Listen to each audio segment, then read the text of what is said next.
నమస్కారం. జే న్యూస్ వార్తలకు స్వాగతం. ముందుగా వార్తల్లోని ముఖ్యాంశాలు. తెలంగాణ నేల నాకు పోరాడే ధైర్యాన్ని ఇచ్చిందన్న పవన్ కళ్యాణ్. పోరాట పటిమ, చైతన్యం, తెగింపు తెలంగాణ నుంచే వచ్చాయన్న పవన్ కళ్యాణ్. రాజకీయాల్లో గెలుపోటములు సహజమన్న పవన్ కళ్యాణ్. పోటీ చేయడం అలవాటు చేసుకోవాలని జన సైనికులకు సూచన.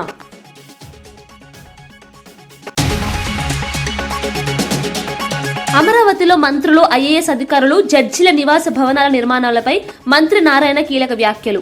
అమరావతిలో 4026 భవనాలు, ఫ్లాట్లు నిర్మాణంలో ఉన్నాయన్న నారాయణ. ఏప్రిల్ నాటికి పూర్తి చేసి హ్యాండ్ ఓవర్ చేస్తామన్న మంత్రి. వర్షాల కారణంగా కొన్ని పనులు ఆలస్యమయ్యాయని వెల్లడి. గోవిందరాజస్వామి ఆలయ ఘటనపై భూమన ఆగ్రహం. కూటమి పాలనలో ఆలయ భద్రత దెబ్బతిందన్న భూమన. దర్శనాల వివరాలు బహిర్గతం చేయాలని డిమాండ్. తిరుమల పవిత్రతపై ప్రభుత్వ వైఫల్యమే కారణమని ఆరోపణ.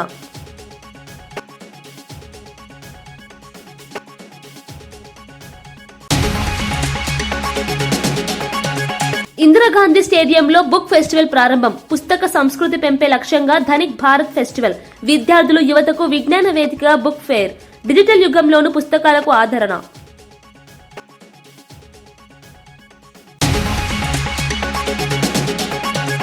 గృహజ్యోతి పథకంతో 3596 కోట్ల ఆదా. 200 యూనిట్ల ఉచిత విద్యుత్ అమలులో ప్రభుత్వం ఉందన్న భట్టి. గృహజ్యోతి వల్ల పేద కుటుంబాలకు భారీ ఊరట. ప్రతిపక్ష ఆరోపణలు నిరాధారమన్న భట్టి విక్రమార్క.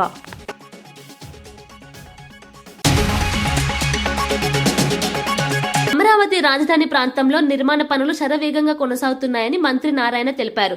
రాజధాని ప్రాంతంలో పర్యటించిన ఆయన ప్రధాన కార్యదర్శులు, మంత్రులు, న్యాయమూర్తుల కోసం నిర్మిస్తున్న బంగాళాలు, అపార్ట్మెంట్లను పరిశీలించారు. అమరావతిలో మొత్తం 4026 భవనాలు, ఫ్లాట్లు నిర్మిస్తున్నామని, అందులో 186 బంగాళాలు, 3850 అపార్ట్మెంట్లు ఉన్నాయని వివరించారు. ఏప్రిల్ నెలలో ఈ భవనాలను అందజేయడమే లక్ష్యంగా పనిచేస్తున్నామని చెప్పారు. ఈ ఏడాది భారీ వర్షాల కారణంగా కొంత ఆలస్యం జరిగినప్పటికీ పనులు ఆగలేదన్నారు. వర్షాలు తగ్గగానే నిర్మాణాలను వేగవంతం చేశామని వెల్లడించారు. అమరావతిని ప్రపంచ స్థాయి రాజధానిగా తీర్చిదిద్దాలన్నదే ప్రభుత్వ లక్ష్యమని తెలిపారు. అన్ని వసతులతో కూడిన పరిపాలన కేంద్రంగా అమరావతిని అభివృద్ధి చేస్తామని మంత్రి నారాయణ స్పష్టం చేశారు. జడ్జిస్కు 36, 186 బంగళాలు, ఇండివిజువల్ హౌసెస్. అదేవిధంగా ఎమ్మెల్యేలు, ఎమ్మెల్సీకి 12 టవర్లతో 288 హౌసెస్ కడుతున్నాం. అదేవిధంగా ఆల్ ఇండియా సర్వీస్ ఆఫీసర్స్కి 6 టవర్లలో 144 హౌస్ కడుతున్నాం. ఎన్జిఓస్కి 21 టవర్స్లో 1968 హౌసెస్ కడుతున్నాం. అదేవిధంగా gazetted officer type 1, type 2 8 టవర్లలో 720 houses కడుతున్నాం. అదేవిధంగా గ్రూప్ డి ఆఫీసర్స్ 6 టవర్స్ 720 మంది కడుతున్నాం. మొత్తం ఏదైతే ఇండివిజువల్ హౌసెస్ బంగాళాలు కాకుండా 3840 అపార్ట్మెంట్ మోడల్లో హౌసెస్ కడుతున్నాం. సో బంగాళాలు తర్వాత అపార్ట్మెంట్ మోడల్ కట్టే హౌస్ అన్నీ తీసుకుంటే 4026.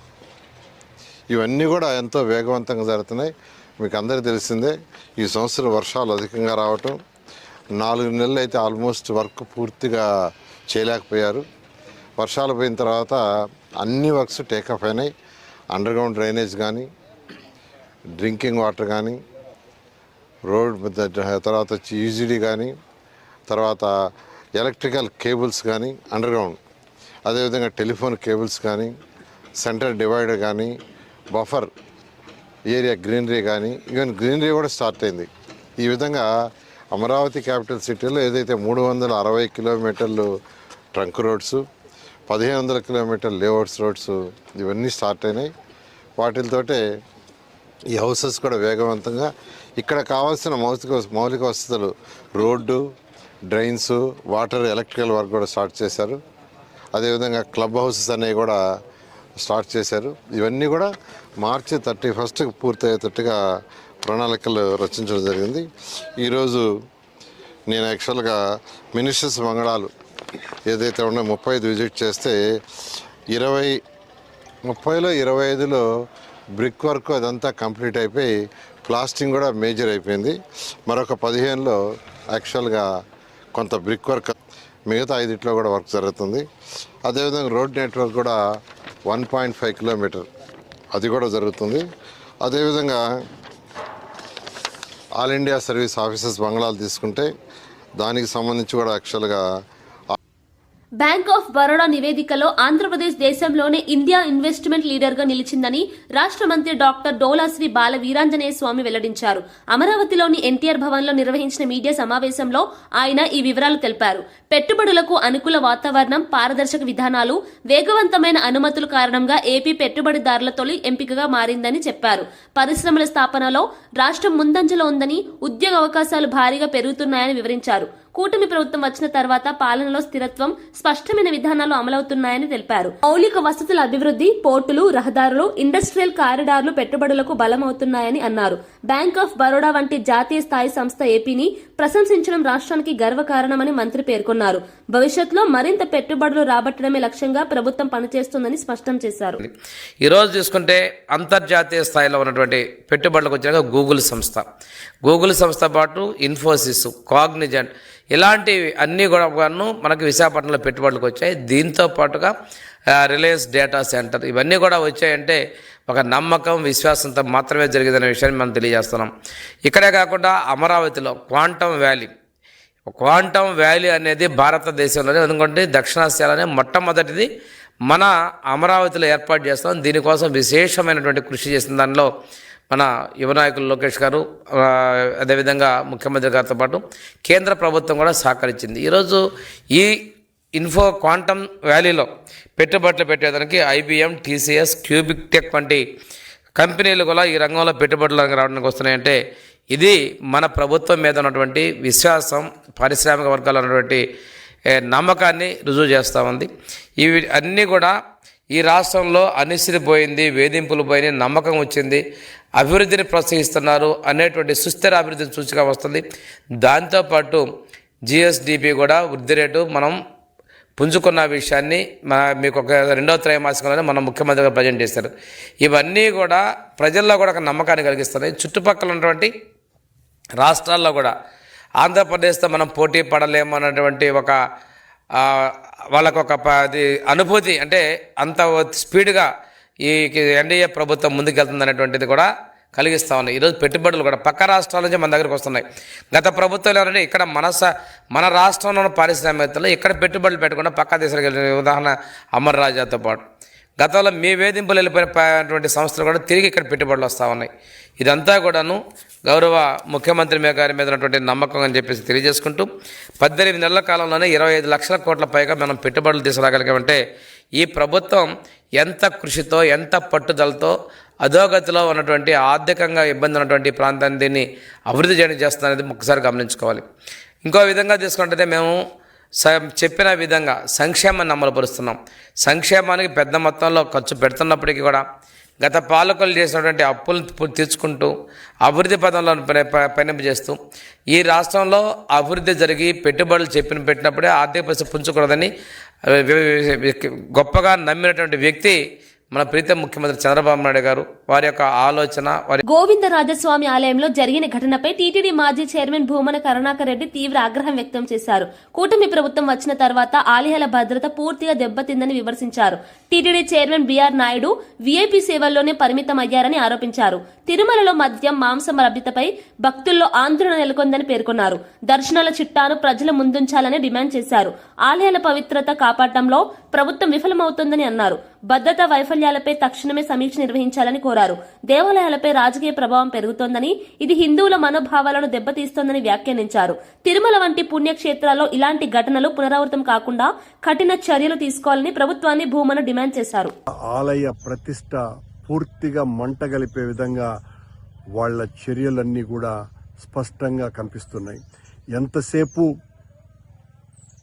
మేమేదో గొప్పలు చేశాము అని చెప్పుకొని భజంత్రీలు చేయించుకుంటూ ఉండటమే తప్ప ఆలయ ప్రతిష్టకు గాని, ఆధ్యాత్మిక పరిరక్షణకు గాని, ధర్మాన్ని కాపాడాలన్న ఉద్దేశం గాని ఏమాత్రం కూడా లేకుండా వివిఐపీల సేవలో తరిస్తున్నటువంటి బిఆర్ నాయుడు గారి నేతృత్వంలో తిరుమల ఆలయం మరింతగా పాలన గాడి తప్పింది. సాక్షాత్తు వెంకటేశ్వర స్వామి అగ్రజునిగా పూజలు అందుకుంటున్నటువంటి టిటిడి ప్రధాన ఆలయాలలో ఒకటైనటువంటి గోవిందరాజస్వామి ఆలయ రాజగోపురం మీద ఒక తాగుబోతు కలశాల మీదకి వెళ్ళి అక్కడున్నటువంటి చిన్న విగ్రహాలను కాళ్లతో తొక్కుతూ అక్కడి నుంచి నాకు మందు కావాలి అని డిమాండ్ చేస్తున్నాడు అని అంటే భద్రతా వ్యవస్థ ఎంత దారుణంగా పడిపోయిందో తిరుమల ఆలయంలో టీటీడీ నిర్వహణలో దీన్ని బట్టి చూస్తే చాలా స్పష్టంగా అర్థమైపోతుంది. ఘోరాతి ఘోరమైనటువంటి అపచారం ఇది.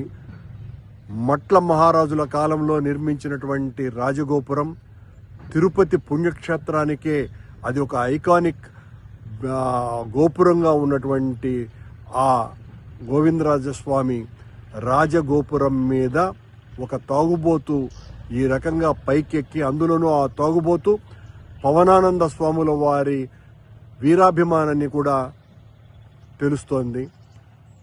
ఎక్కడికి పోతున్నాం? ఇంత కేవలం ఆంగ్ల భాష వల్లే ఉద్యోగాలు రావని, విషయ పరిజ్ఞానం ఉంటేనే కొలువులు లభిస్తాయని సిబిఐ మాజీ జేడీ లక్ష్మీనారాయణ స్పష్టం చేశారు. మాతృభాష అయిన తెలుగు ద్వారా విషయ పరిజ్ఞానం మరింత బలపడుతుందని పేర్కొన్నారు. ప్రపంచంలో వివిధ రంగాల్లో రాణించిన అనేక ప్రముఖులు తమ మాతృభాషలోనే చదువుకున్నారని గుర్తు చేశారు. విద్యార్థులు ఆంగ్ల భాష నేర్చుకోవడం అవసరమే కానీ మాతృభాషను నిర్లక్ష్యం చేయకూడదన్నారు. ఆలోచన శక్తి, విశ్లేషణ సామర్థ్యం మాతృభాషలోనే బలంగా పెరుగుతుందని తెలిపారు. విద్యా విధానంలో మాతృభాషకు ప్రాధాన్యత ఇవ్వాలని సూచించారు. మాతృభాష ద్వారా నేర్చుకున్న జ్ఞానం జీవితాంతం ఉపయోగపడుతుందని అన్నారు. యువత భాషపై గర్వంతో పాటు నైపుణ్యాలపై దృష్టి పెట్టాలని హితవు పలికారు. సమాజ అభివృద్ధికి మాతృభాష కీలకమని లక్ష్మీనారాయణ పేర్కొన్నారు. మనకెంత పరిజ్ఞానం ఉంది అని చూసి మీకు ఉద్యోగాలు ఇస్తున్నారు కానీ మీ భాషను చూసి ఇవ్వట్లేదు. ప్రపంచ దేశాలు చూడండి, ఏ దేశాలలో అయితే వాళ్ళ మాతృభాషలో వాళ్ళు మాట్లాడతారో, వాళ్ళు చదువుతారో, వాళ్ళందరూ కూడా అద్భుతంగా ముందుకు వెళుతున్నారు. తెలుగు భాష గురించి, మాతృభాష గురించి, దాని ప్రాధాన్యత ఎంతో ఆలోచించాలి.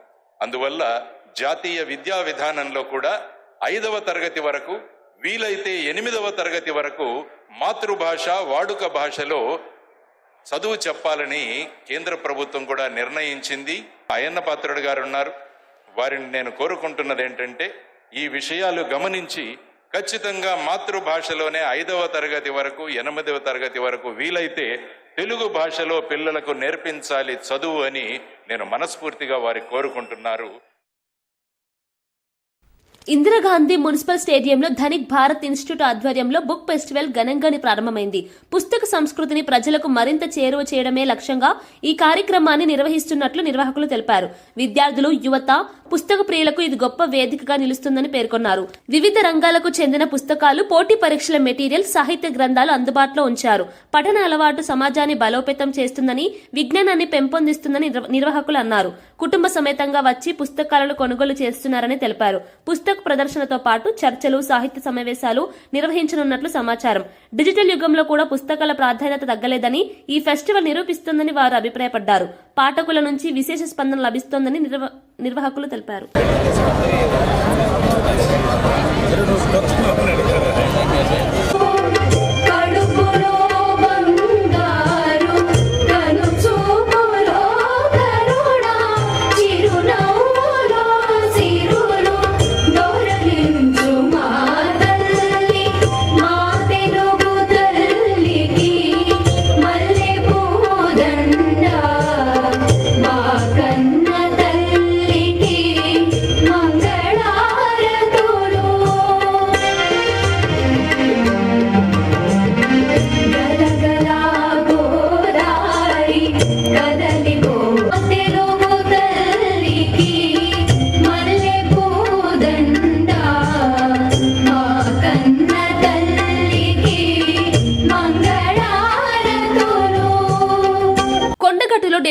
Pawan Kalyan, TTD chairman BR Naidu, Anjanna స్వామిని దర్శించుకున్నారు.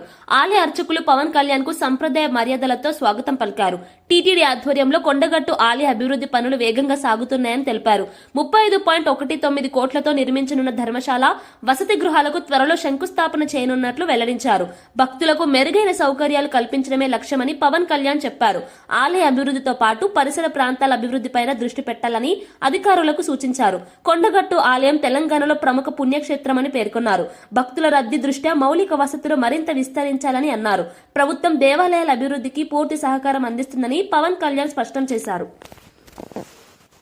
వెంకటేశ్వర స్వామినః ఏవం శ్రీ ఆంజనేయ స్వామినః కృపయా లోక కళ్యాణార్థం సంకల్పిత యజమానస్య శ్రీమాన్ శ్రీమతః జనకులగోత్రోద్భవస్య యజమానస్యాః కొణిదల కళ్యాణామదయస్య యజమానస్య సహకుటుంబస్య చ ఏతేషాం సర్వేషాం భక్తజనానాం సహకుటుంబానాం చ క్షేమస్థైర్యధైర్య వీర్య విజయాభయాయుః ఆరోగ్యైశ్వర్య ధనధాన్యపుత్రపౌత్రాభివృద్ధ్యర్థం సంకల్పిత లోక కళ్యాణార్థం ప్రజా సంక్షేమార్థం సంకల్పిత నూతన నిర్మాణ శ్రీ ఆంజనేయ స్వామినః సన్నిధో చ నూతన గృహ నిర్మాణ కర్మణి ఆదో శిలాఫలక సుముహూర్తః కాలే యజమానస్యాః శ్రీ లక్ష్మీ ప్రసన్న వెంకటేశ్వర స్వామినః శ్రీ ఆంజనేయ స్వామినః కృపయా షోడశోపచార పూజాం చ కరిష్యే. శ్రీ వెంకట తదాగ్రే భూతస్య జాతః పతిరేక ఆసేత్ సదాధార పృథివేన్యాముదేవాంగస్మై దేవాయ హవిషా విధేమ. దీనికి సహకారం తెలిపిన ఆంధ్రప్రదేశ్ దేవాదాయ శాఖ మంత్రి శ్రీ ఆనం రామనారాయణ రెడ్డి గారికి, గౌరవ ముఖ్యమంత్రి శ్రీ నారా చంద్రబాబు నాయుడు గారికి, టీటీడీ ఈవో అనిల్ కుమార్ సింఘాల్ గారికి, టీటీడీ అడిషనల్ ఈవో వెంకయ్య గారికి, టీటీడీ జేఈఓ శ్రీ వీరబ్రహ్మం గారికి, టీటీడీ ప్రధాన ఇంజనీర్ శ్రీ సత్యనారాయణ గారికి పేరు పేరు అందరికీ నా హృదయపూర్వక కృతజ్ఞతలు.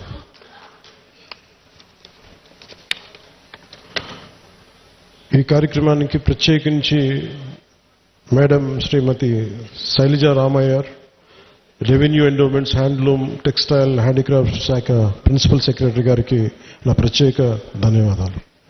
కలెక్టర్ అండ్ జిల్లా మేజిస్ట్రేట్ జగిత్యాల శ్రీ సత్యప్రసాద్ గారికి, తెలంగాణ దేవాదాయ విభాగం కమిషనర్ శ్రీ ఎస్ హరీష్ గారికి, అసలు దీనికి సంబంధించి ధార్మిక్ అడ్వైజర్, మన తెలంగాణ ప్రభుత్వానికి ధార్మిక్ అడ్వైజర్ శ్రీ గోవింద్ హరి గారికి నా నమస్కారాలు తెలియజేసుకుంటూ, వారు తెలియజేసిన విషయం మీకు చేస్తున్న, తెలంగాణ ప్రభుత్వం ముఖ్యంగా కొండగట్టుకు సంబంధించిన మాస్టర్ ప్లాన్ చేస్తుంది. దీనికి ఈ రోజున మీరు శ్రీకారం చుట్టారని నాకు చెప్తా ఉంటే నాకు చాలా ఆనందపడింది. ఎందుకంటే ఇది ఆంజనేయ స్వామి ఒకరి సొత్తు కాదు, అది ఒక ప్రాంతపు సొత్తు కాదు, అది విశ్వంతర్యమైన యూనివర్సల్ గాడ్. సో అలాంటి స్వామివారికి సేవ చేసుకునే భాగ్యంలో భాగంగా మాకు ఈ భాగ్యం కలగటం చాలా చాలా ఆనందంగా ఉంది. అలాగే మన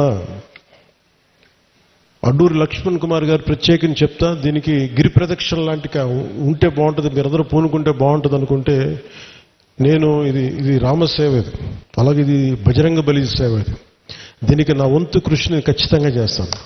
నేను కోరుకుంటుంది కూడా అందరితోటి డబ్బులు ఒక్కటే ప్రధానం కాదని, నేను అందరూ సమిష్టిగా బజరంగ బలి భక్తులు, రామ భక్తులు కోరుకుంటే జరగంది రమే రామే మనోరమే సహస్రనామ తత్తుల్యం శ్రీరామ నామ వరాననే. శ్రీరామ రామ రామేతి రమే రామే మనోరమే సహస్రనామ తత్తుల్యం శ్రీరామ నామ వరాననే. నేటి ఈ కార్యక్రమానికి వచ్చేసిన గౌరవ పవన్ కళ్యాణ్ గారికి, శ్రీరామ రామ రామేతి రమే రామే మనోరమే సహస్రనామ తత్తుల్యం శ్రీరామ నామ వరాననే. श्रीराम राम रामेति रमे रामे मनोरमे కోనసీమ జిల్లా రాజోలులో బ్లాక్ మెయిల్ వేధింపులు భరించలేక ఓ యువతి ఆత్మహత్యకు పాల్పడిన ఘటన తీవ్ర విషాదాన్ని మిగిల్చింది. నిందితుడు బాపూజీ న్యూడ్ వీడియోలతో బెదిరింపులకు పాల్పడుతున్నాడని యువతి సూసైడ్ నోట్లో పేర్కొంది. ఈ వ్యవహారంలో కుల పెద్ద శ్రీనివాస్ కూడా దుష్ప్రచారం చేశాడని ఆరోపించింది. వేధింపులు తట్టుకోలేక చివరకు ప్రాణాలు తీసుకున్నట్లు పోలీసులు తెలిపారు. ఘటనపై కేసు నమోదు చేసిన పోలీసులు 2 నిందితులను అరెస్ట్ చేశారు. యువతి మృతితో కుటుంబ సభ్యులు తీవ్ర వేదనలో ఉన్నారు. ఈ ఘటన స్థానికంగా తీవ్ర సంచలనం సృష్టించింది. మహిళలపై వేధింపులు ఎంత ప్రమాదకరంగా మారుతున్నాయో ఈ సంఘటన తెలియజేస్తుందని ప్రజలు ఆవేదన వ్యక్తం చేస్తున్నారు. బాధిత కుటుంబానికి న్యాయం చేయాలని, నిందితులకు కఠిన శిక్షలు విధించాలని డిమాండ్ చేస్తున్నారు. చెడగొట్టనని చెప్పేసి పెళ్లి కాకుండా బ్యాడ్గా ప్రపంచంగా చేస్తానని చెప్పేసి తర్వాత కాసు శ్రీనివాస్ అని చెప్పేసి సంఘ ప్రెసిడెంట్ ఒక ఆయన ఉన్నారు. ఆయన కూడా ఈ అమ్మాయి కోసం బ్యాడ్ ప్రపంచంగా చేస్తానని చెప్పేసి దాంట్లో రాయడం జరిగింది. ఆ అమ్మాయి మృతికి వాళ్ళిద్దరే కారణం అని చెప్పి ఆ లెటర్లు కూడా రాయడం జరిగింది. దాని మీద దర్యాప్తు చేసి నిన్న ఈ రఘుపతి ఎలియాస్ బాపూజీని మరియు కాసు శ్రీనివాస్ గారిని నిన్న అరెస్ట్ చేసి రిమాండ్ పంపించడం జరిగింది. ప్రస్తుతానికి ఒక 8 days రిమాండ్ ఇచ్చారు. పంచాయతీ ఎన్నికల్లో బీఆర్ఎస్ సిపిఎం కలిసి ఎక్కువ స్థానాలు గెలవడం జీర్ణించుకోలేక ఉప ముఖ్యమంత్రి భట్టి విక్రమార్క సిపిఎం కార్యకర్తలపై అక్రమ కేసులు పెట్టిస్తున్నారని సిపిఎం రాష్ట్ర కార్యదర్శి జాన్ వెస్లీ ఆరోపించారు. మధిర నియోజకవర్గంలో పోలీసులు అధికార యంత్రాంగంతో కలిసి అరాచక పాలన కొనసాగుతోందని విమర్శించారు. ప్రజాస్వామ్యబద్దంగా ఎన్నికల్లో గెలిచిన ప్రతిపక్ష కార్యకర్తలను భయభ్రాంతులకు గురి చేయడమే లక్ష్యంగా ఈ చర్యలు తీసుకుంటున్నారని పేర్కొన్నారు. పోలీసు వ్యవస్థను రాజకీయ ప్రయోజనాల కోసం దుర్వినియోగం చేయడం సరికాదన్నారు. సిపిఎం కార్యకర్తలపై పెట్టిన తప్పుడు కేసులను వెంటనే ఎత్తివేయాలని డిమాండ్ చేశారు. లేదంటే రాష్ట్ర వ్యాప్తంగా ఉద్యమాలను ఉధృతం చేస్తామని హెచ్చరించారు. ప్రజాస్వామ్యంలో భిన్నాభిప్రాయాలకు చోటు ఉండాలని, అధికారంలో ఉన్నవారు సహనంతో వ్యవహరించాలని జాన్ వెస్లీ సూచించారు. ప్రజల తీర్పును గౌరవించకుండా ప్రతిపక్షాన్ని అణిచివేయడం ప్రజాస్వామ్యానికి ముప్పు అని అన్నారు.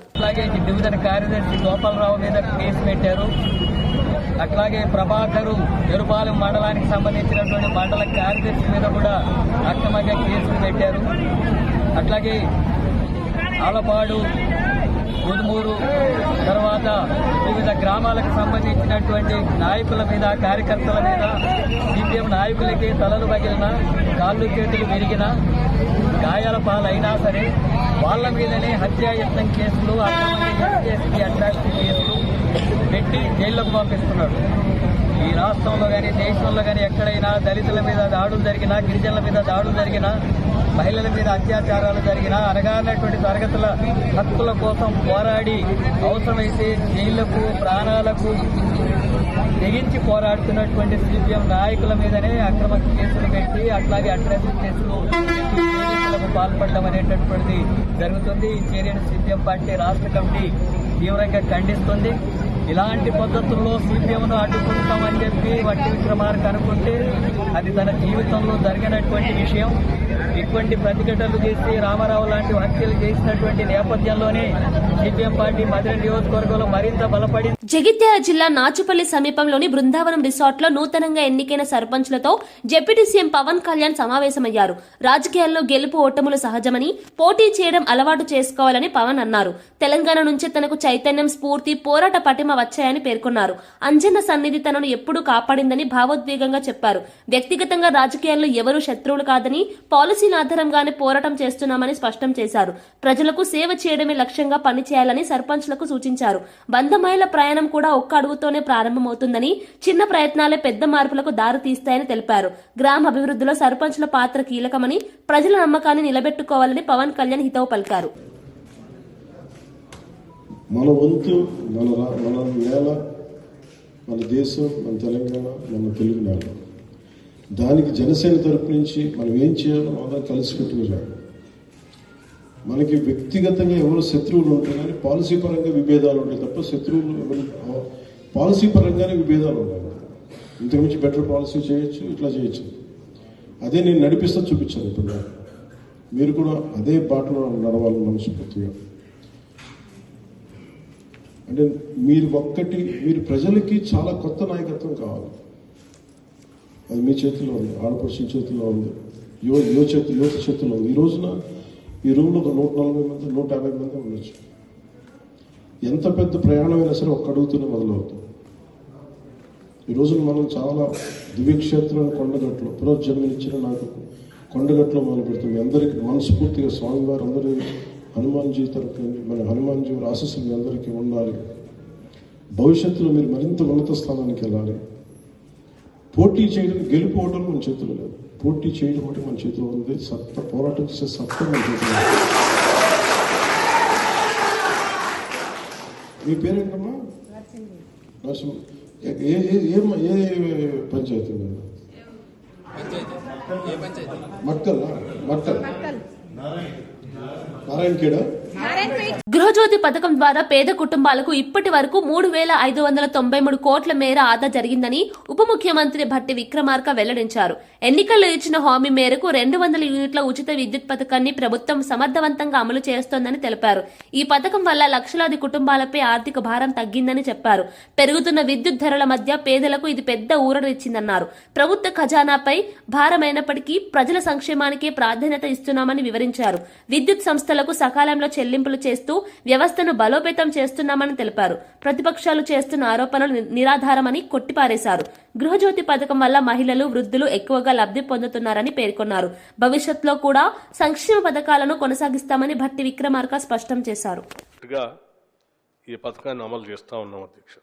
వెరసి మొత్తంగా రాష్ట్రంలో 52,82,498 కుటుంబాలకి ఈరోజు ఉచితంగా అంటే వారు కట్టాల్సిన బిల్లుల్ని వారి తరఫున రాష్ట్ర ప్రభుత్వం ఈ ఎస్పీడీసీఎల్కి, ఎన్పీడీసీఎల్కి బిల్లులు చెల్లిస్తూ ఉంది అధ్యక్ష. ఇప్పుడు ఈ పథకాన్ని అమల్లో తీసుకొచ్చిన దగ్గర నుంచి 2025 డిసెంబర్ వరకు రాష్ట్ర ప్రభుత్వం 3,593 కోట్ల రూపాయలని ప్రజల పక్షాన రాష్ట్ర ప్రభుత్వం వారు చెల్లించింది అధ్యక్ష. ఈ ఆదా చేసినటువంటి 3,593 కోట్ల రూపాయలు వాళ్ళ కుటుంబాలు ఎదగటానికి, వాళ్ళ పిల్లలు చదివించుకోవటానికి, వాళ్ళు ఆర్థికంగా నిలదొక్కుకోవటానికి ఉపయోగపడినందుకు ఈ రాష్ట్ర ప్రభుత్వం ఈరోజు చాలా సంతోషిస్తూ ఉంది అధ్యక్ష. ఇప్పటివరకే కాదు, భవిష్యత్తులో కూడా మేము ఈ పథకాన్ని కొనసాగిస్తాం. 200 యూనిట్లు ఉచితంగా రాష్ట్ర ప్రజలకు మేము ఇచ్చినటువంటి మాట ప్రకారం ఇస్తూ ఉంటాం. వార్తలు ముగించే ముందు ముఖ్యాంశాలు మరోసారి. తెలంగాణ నేల నాకు పోరాడే ధైర్యాన్ని ఇచ్చిందన్న పవన్ కళ్యాణ్. పోరాట పటిమ, చైతన్యం, తెగింపు తెలంగాణ నుంచే వచ్చాయన్న పవన్ కళ్యాణ్. రాజకీయాల్లో గెలుపోటములు సహజమన్న పవన్ కళ్యాణ్. పోటీ చేయడం అలవాటు చేసుకోవాలని జన సైనికులకు సూచన.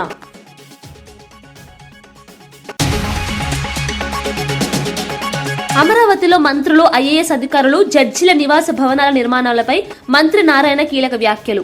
అమరావతిలో 4,026 భవనాలు, ఫ్లాట్లు నిర్మాణంలో ఉన్నాయన్న నారాయణ. ఏప్రిల్ నాటికి పూర్తి చేసి హ్యాండ్ ఓవర్ చేస్తామన్న మంత్రి. వర్షాల కారణంగా కొన్ని పనులు ఆలస్యమయ్యాయని వెల్లడి. గోవిందరాజస్వామి ఆలయ ఘటనపై భూమన ఆగ్రహం. కూటమి పాలనలో ఆలయ భద్రత దెబ్బతిందన్న భూమన. దర్శనాల వివరాలు బహిర్గతం చేయాలని డిమాండ్. తిరుమల పవిత్రతపై ప్రభుత్వ వైఫల్యమే కారణమని ఆరోపణ.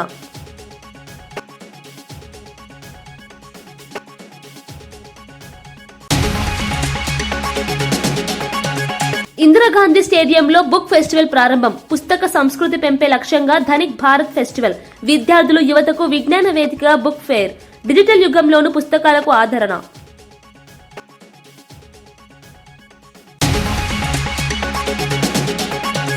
గృహజ్యోతి పథకంతో 3,596 కోట్ల ఆదా. 200 యూనిట్ల ఉచిత విద్యుత్ అమలులో ప్రభుత్వం ఉందన్న భట్టి. గృహజ్యోతి వల్ల పేద కుటుంబాలకు భారీ ఊరట. ప్రతిపక్ష ఆరోపణలు నిరాధారమన్న భట్టి విక్రమార్క.